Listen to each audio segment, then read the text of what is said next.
Vous avez raison, ça me fera du bien de parler, on a tendance à tout garder en soi.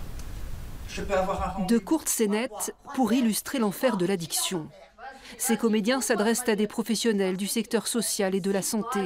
Tout un public auquel le centre d'addictologie de la Ravoire souhaite faire connaître ses activités. Pour nous, c'est important d'être repéré par les autres professionnels, notamment les médecins, les infirmiers, les pharmaciens également, pour qu'ils puissent orienter.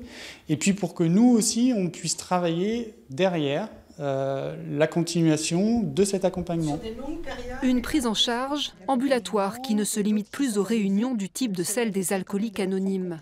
Dans ce lieu, tout un programme a été mis en place pour aider des patients majoritairement alcooliques. Au suivi individuel s'ajoutent des activités de groupe basées sur la notion de plaisir. Des ateliers que ce public de soignants teste les uns après les autres.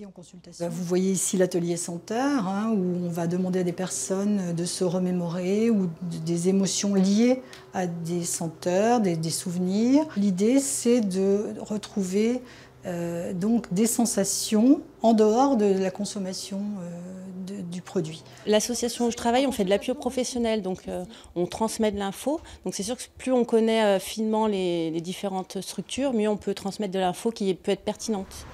Autre maillon du parcours de soins présenté aujourd'hui, l'activité physique. Lucas Rouvre anime les sorties vélo proposées aux malades. Le simple fait d'être content de pouvoir refaire du vélo, pour des gens qui ne font pas forcément beaucoup de sport habituellement, là le simple fait de pouvoir en refaire, ça leur donne beaucoup de plaisir. Ça leur permet de s'aérer un petit peu le cerveau, de penser à autre chose, tout simplement.